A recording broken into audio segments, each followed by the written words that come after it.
Palabras de vida.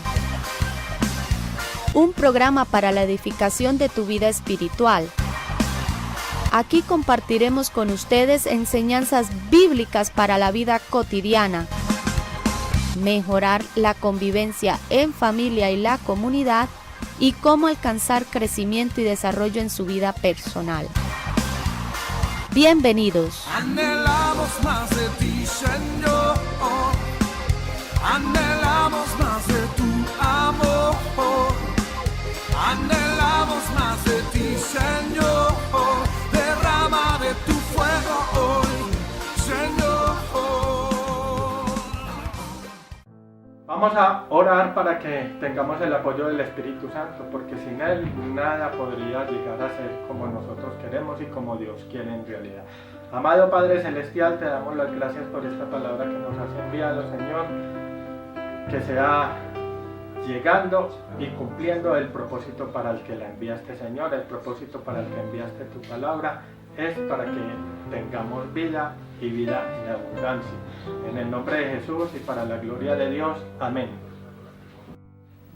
Hermanos, amigos y hermanos en Cristo, cordial saludo. Les habla Carlos Tavares, evangelista del Ministerio Cristiano La Mano de Dios. Estamos ubicados en Manrique y hoy vamos a hablar sobre el tema de la autoridad en el reino, ¿cierto? Vamos a tener como base Efesios 4:11, donde dice: Él mismo constituyó a unos apóstoles, a otros profetas, a otros evangelistas, a otros pastores y maestros, a fin de perfeccionar a los santos para la obra del ministerio, para la edificación del cuerpo de Cristo. Ahora, en 1 Corintios 12:28, vamos a leerlo para que tengamos más claridad acerca del asunto.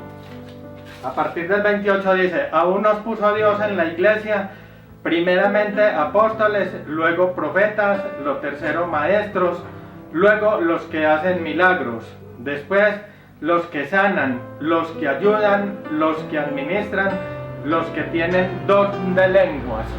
Y también en todo el capítulo 12 de 1 Corintios nos habla acerca de lo que es el cuerpo de Cristo, que no es un solo miembro, sino que son muchos miembros. Y cada uno tiene unos dones específicos, pero no todos con el mismo don. Esos dones los da el Espíritu Santo. Los ministerios los da el Hijo Jesucristo y las operaciones las da el Padre, Dios el Padre. ¿Listo? Ahora, nosotros podemos captar aquí que como toda empresa, esto se refiere es a lo que es una estructura organizacional. Cuando hablamos de una estructura organizacional es porque vamos a manejar lo que es poder y lo que es autoridad en el reino.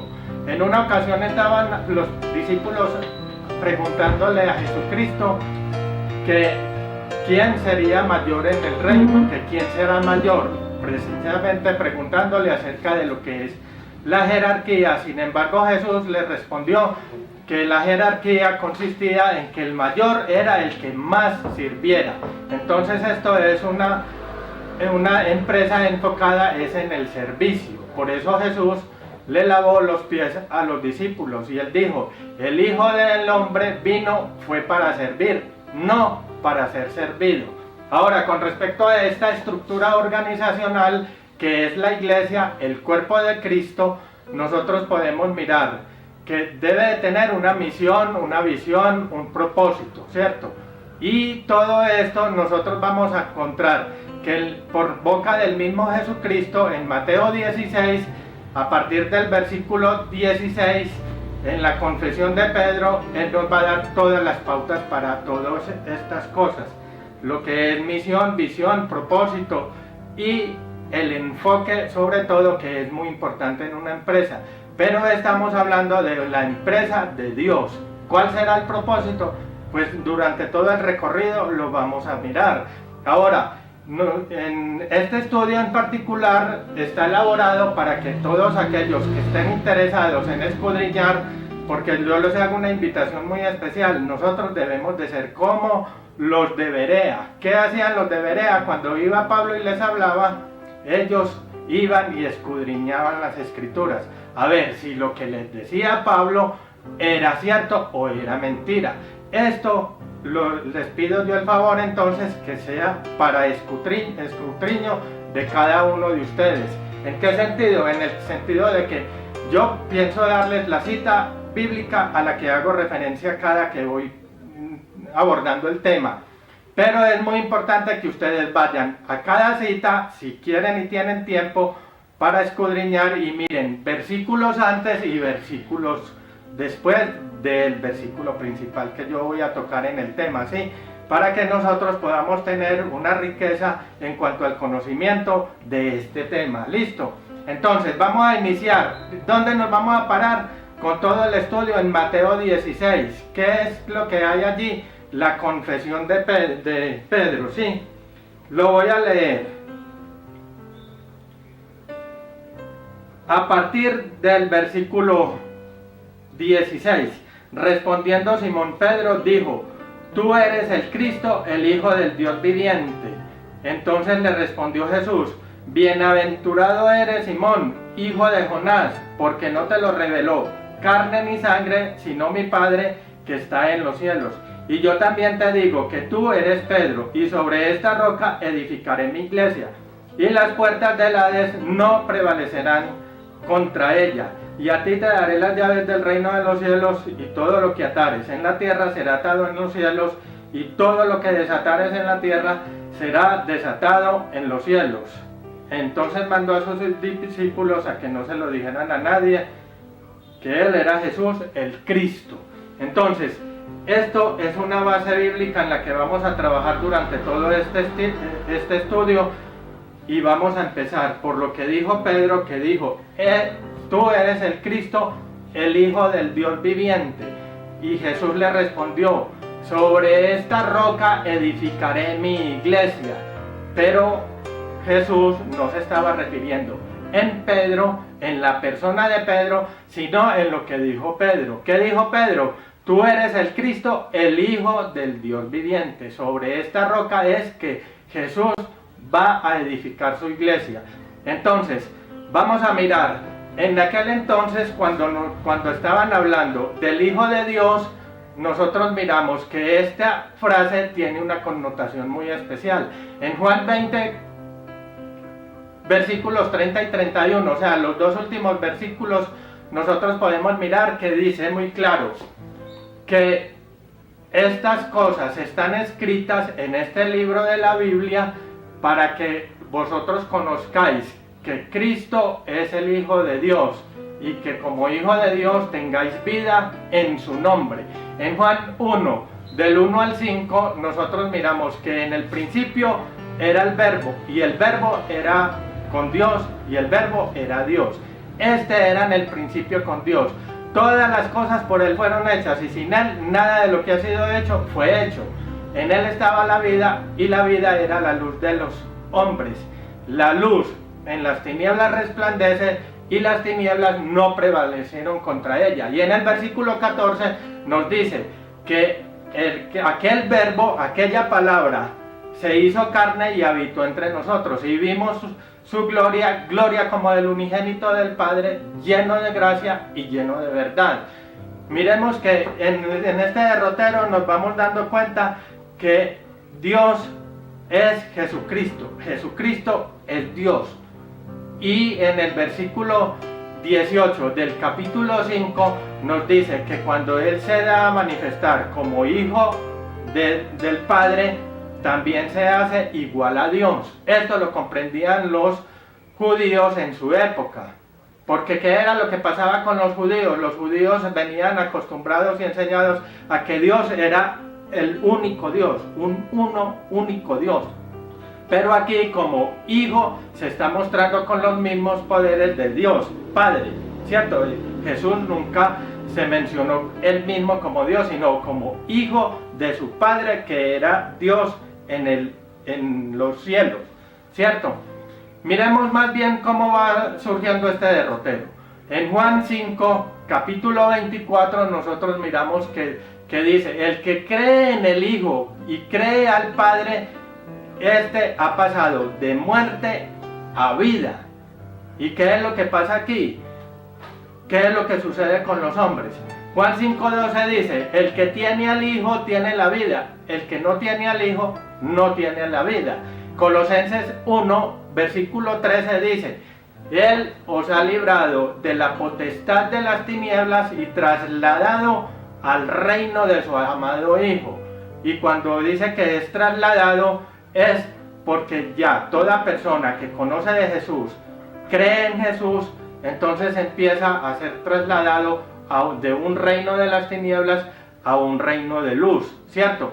En el versículo 9 del capítulo 2 de Colosenses dice que en Él habita toda la plenitud de la deidad. ¿Qué quiere decir esto, hermanos? Esto quiere decir que en Jesucristo habita tanto el Padre como el Hijo como el Espíritu Santo. Mire que durante todo el Nuevo Testamento, en el Nuevo Testamento nos da indicios de Padre, Hijo y Espíritu Santo. Esto es muy importante porque es que hay algunas doctrinas que se salen de acá y según nos está explicando aquí el mismo Jesús, que sobre esta roca edificará su iglesia, es en que hay Padre, hay Hijo y hay Espíritu Santo, y el Hijo fue el que vino a mostrarnos el Padre. Vamos a entender un poquito más esto con el siguiente ítem. Lo que dice acerca de las puertas del Hades no prevalecerán contra la iglesia es muy importante, amigos. Definitivamente esto es algo que dio revelación ahora. En este estudio yo recibí una revelación grande porque para mí el Hades era como muy similar al infierno. Era el infierno y hay algunas traducciones que lo tratan como infierno, pero el Hades no es lo mismo que el infierno, es una cosa muy diferente. El Hades, si nosotros buscamos en un diccionario bíblico, nos dice que es un lugar de oscuridad, es un lugar de tinieblas y es un lugar de muerte. Vamos a Judas 6. En Judas 6 nos dice que el diablo fue encerrado en prisiones de oscuridad, de eterna oscuridad hasta el día del gran juicio. Y en Apocalipsis 12:12 dice, ay de los moradores de la tierra y el mar. ¿Por qué? Porque el diablo fue lanzado allá y tiene mucha ira porque tiene muy poco tiempo. En segunda de Corintios 4:4 nos está dando muy claro, el Dios de este siglo cegó el entendimiento de los incrédulos para que no les resplandezca la luz del Evangelio. Entonces Él se opone en todas aquellas personas que no quieren tomar cartas en el asunto. ¿En cuál asunto? En este asunto precisamente de lo que es la palabra de Dios. ¿Dónde nos dice? En Juan 1:1, la palabra de Dios es Dios mismo. En otras formas, a mí me gusta mucho explicarlo de esta manera. Resulta de que Dios no lo puede contener ni el cielo de los cielos.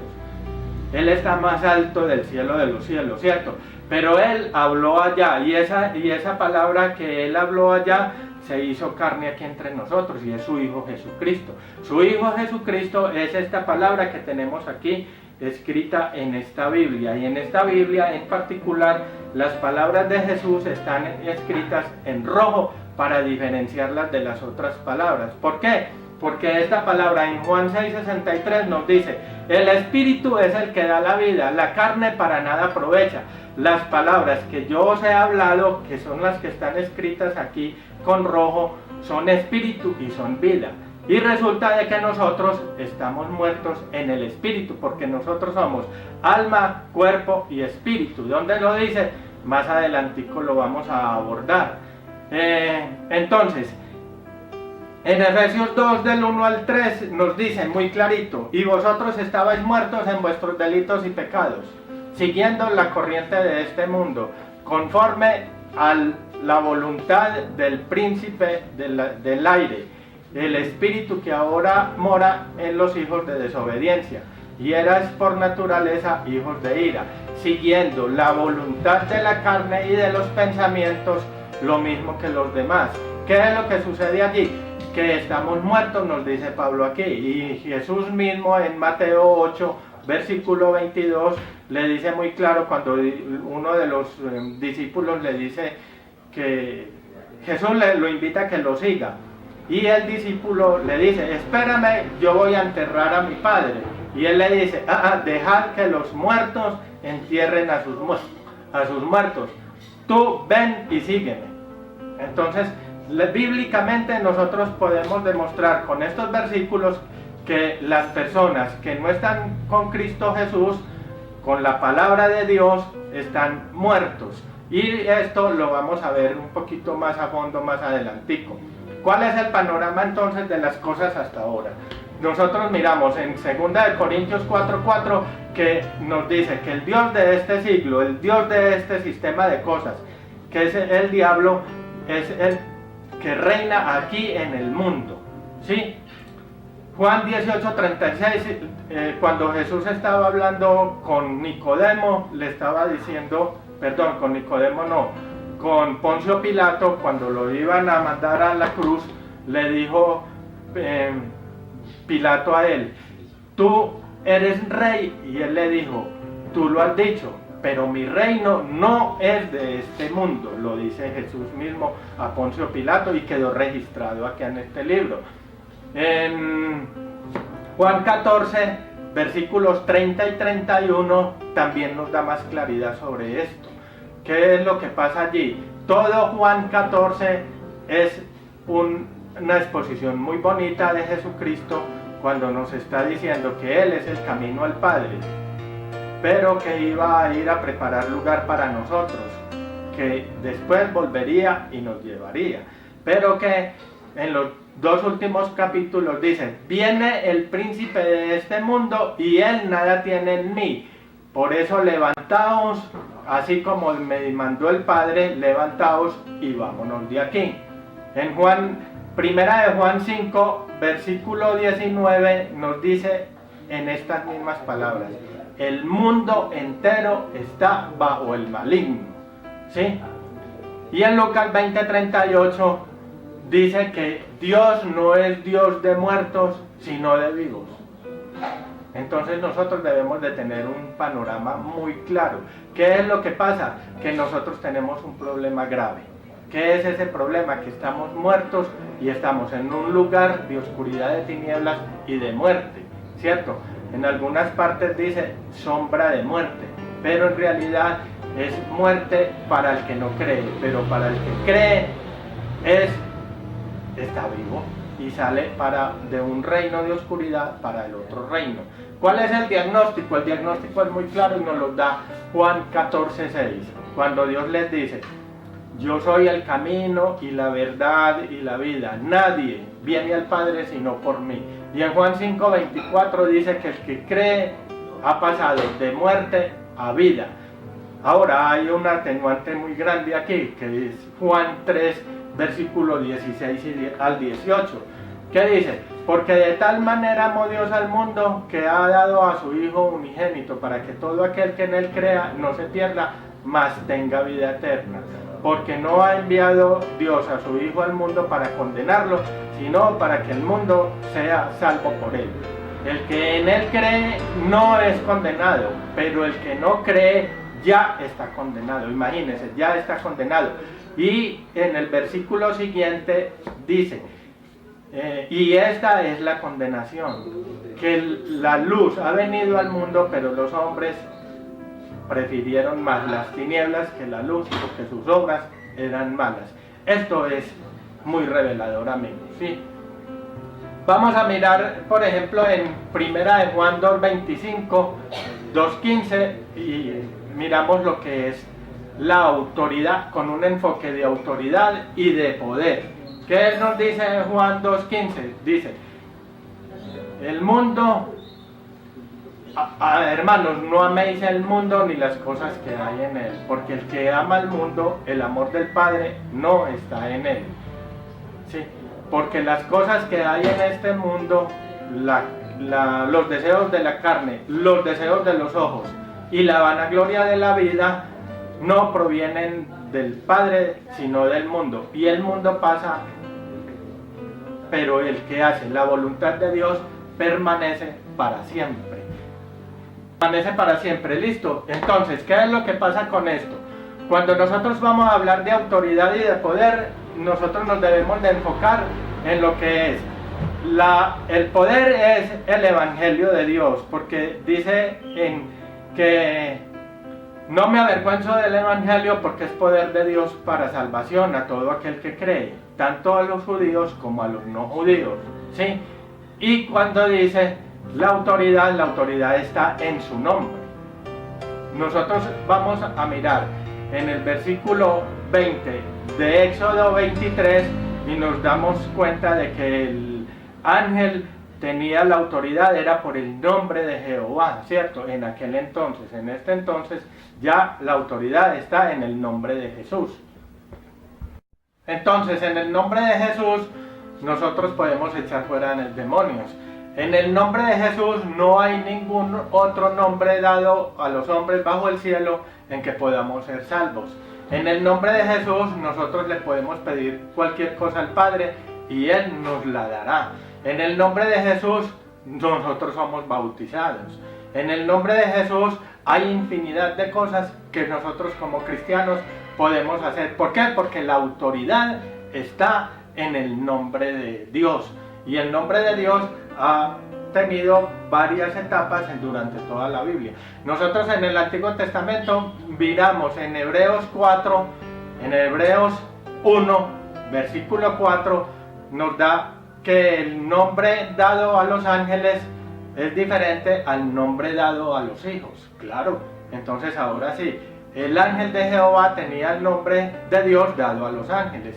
Y el nombre de Jesús es el nombre de Dios dado a los hijos. Hay una diferencia y esta diferencia nos la explica muy claro en Gálatas, el capítulo 2 de Gálatas, cuando nos habla de la alegoría de Sara y Agar. Pero eso no es tema ahora que nosotros vamos a tratar. Entonces miremos, por medio de la vía telefónica nosotros miramos que, por ejemplo, cuando nosotros hablamos con un ser querido que está muy lejos, cogemos el teléfono y le marcamos, le decimos hola, y la otra persona ahí mismo va a saludarnos. Ah, hola fulano de tal, ¿cómo estás? Él no va a preguntar, ¿usted quién es? ¿Dónde vive? No, él ahí mismo lo conoce a uno, porque yo y mi palabra somos uno. Lo mismo es Dios. Dios y su Hijo Jesucristo, que es la palabra, son uno, porque Jesús lo dijo en varias ocasiones. Yo y el Padre somos uno. Sí, en ese sentido nosotros podemos mirar que hay Padre, hay Hijo y hay Espíritu Santo. Proceden del Padre dos únicamente, que es el Hijo y el Espíritu Santo. Ahora, para mirar lo que es la autoridad, nosotros podemos mirar la autoridad en la palabra. Es muy importante conocerla. ¿Por qué? Porque es que ahí hay autoridad de rey, autoridad de Dios, hay autoridad de majestad. Nosotros cuando miramos que en la palabra de Dios hay autoridad, hay reinado y hay majestad, lo vamos a ver en cada letra, en cada palabra, en cada frase, en cada versículo y en cada párrafo y en cada capítulo de la Biblia. Nosotros debemos de saber que allí es Dios el que manda, y como Dios tiene toda la autoridad y tiene todo lo que es la jerarquía suficiente para Él dominar todo este planeta donde estamos nosotros viviendo, incluyendo al diablo, ¿sí? Cuando nosotros entendemos esto, entonces entendemos esa partecita que nos está diciendo la confesión de Pedro, cuando dice, tú eres el Hijo, el Hijo del Dios viviente. Listo, ahora vamos a analizar la otra situación, que es las puertas del Hades no prevalecerán contra la iglesia. Nosotros estamos invitados, Juan 15 es un capítulo muy importante y empieza con una historia contada por el mismo Jesucristo, que dice que Él es la vid, el Padre es el labrador y nosotros somos los pámpanos, nosotros somos las ramas, y toda rama debe de dar fruto. Por eso en la otra parte Pablo nos habla de que nosotros somos aún niños porque nos tienen que dar lechita todavía, pero que nosotros debemos de llegar a un nivel en el cual ya podamos consumir viandas. Esto se refiere a la palabra de Dios, y nosotros cuando llegamos a esa madurez, a esa adultez, entonces ya estamos capacitados para ser maestros, para poder enseñar la palabra de Dios, para poder dar frutos. ¿Cómo lo vamos a dar? Trayendo esas personitas, el hermano, el cuñado, mi esposa, mi mamá, mi papá, el vecino, el compañero de trabajo, el compañero de estudio, todas aquellas personas que uno ve ahí mismo que están viviendo en bajo la potestad del espíritu del aire o en las tinieblas, y trasladarlos al reino de su amado Hijo. ¿Por qué? Porque a Dios le plació salvar al mundo por la locura de la predicación. Por eso es que todos debemos de aprender a elaborar un mensaje y a llevarlo. ¿Cuál es ese mensaje? De que la palabra de Dios, esta palabra que está aquí, es el Hijo de Dios, y como Hijo de Dios nosotros como seres humanos tenemos la aplicación para recibir esta palabra. Esta palabra tiene la facultad de morar en nosotros, en todos y cada uno de nosotros, y es la única forma de trasladar del mundo de las tinieblas al reino de su amado Hijo. ¿Entendemos bien claro, amigos? Entonces, para que redondeemos más la idea, nosotros vámonos para Hebreos 2. ¿Qué nos dice Hebreos 2? En el versículo 14 dice, para destruir por medio de la muerte al que tenía el imperio de la muerte. Esta fue la gran obra de Jesucristo. ¿Por qué? Cuando el diablo tenía el imperio de la muerte aquí en este mundo de oscuridad y de tinieblas, que fue donde fue arrojado a un lugar de prisión, de eterna oscuridad, y aquí moramos también nosotros, Jesús, al morir en la cruz, le quitó el imperio de la muerte. Por eso dice allí, y a vosotros os daré las llaves del reino de Dios. Entendemos, esto ya se va adquiriendo más claridad, amigos, ¿sí o no? Y en el versículo 16 del mismo Hebreos 2 dice, no socorrió a los ángeles, sino a la descendencia de Abraham. Y cuando ustedes miran quién es la descendencia de Abraham, son única y exclusivamente los que creen a Dios. Por eso Dios le dio la promesa de que él iba a ser padre de muchas naciones. Listo. Primera de Corintios 15, versículo 50. Ese Primera de Corintios 15, el capítulo 15 es muy importante, porque el capítulo 15 nos va a dar todo un recorrido teológico de lo que es la resurrección y la obra de Jesucristo en la cruz. ¿Por qué? Porque es que su reino no es de este mundo, y la carne y la sangre no pueden heredar el reino de Dios. Ese es el versículo 50 y es el resumen de todo el capítulo 15, amigos. Pero es muy importante para los escudriñadores que vayan y lo lean. En 2 de Pedro 3, versículo 9 al 11, nos dice que todo esto, todo lo que ven nuestros ojos, los cielos, la tierra y todas las cosas que hay en ellos, van a arder, van a ser deshechos por candela. Esto se va a acabar, amigos, definitivamente. Este reino que es de las tinieblas, que es donde reina el príncipe de este mundo, se va a acabar a punta de tinieblas. ¿Qué le vamos a hacer? Ahí está escrito. Yo no puedo borrar eso de ahí. Lo está diciendo Pedro en segunda de Pedro, capítulo 3, versículos 9 y al 11. Vayan y lean. Y en el Apocalipsis 20, versículos 14 y 15, me está diciendo muy claro que todo lo que nuestros ojos ven va a ir a un lago de fuego. También el falso profeta, también el diablo, y antes del diablo va a ir también lo que se llama el falso profeta. Va el falso profeta, va el diablo, va la bestia, va todo lo que hay, incluyendo los cielos perdidos. Entonces, como nos dice en Primera de Juan, capítulo 2, No améis al mundo ni las cosas que hay en él, porque el que ama al mundo, el amor del Padre no está en él.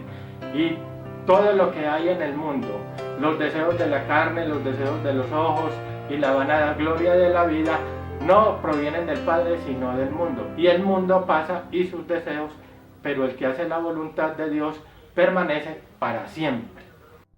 Bueno, oremos para que terminemos y esta palabra sea respaldada. Padre, en el nombre de Jesús te damos gracias por esta palabra, Señor, que sea tú, Señor, enviando ángeles para protegerla, Señor, de todo pájaro come semillas y cumpla el propósito para el que la enviaste, Señor. En el nombre de Jesús recibe gloria, honra, alabanza, honor y majestad a ti y a tu nombre. En el nombre de Jesús, amén y amén.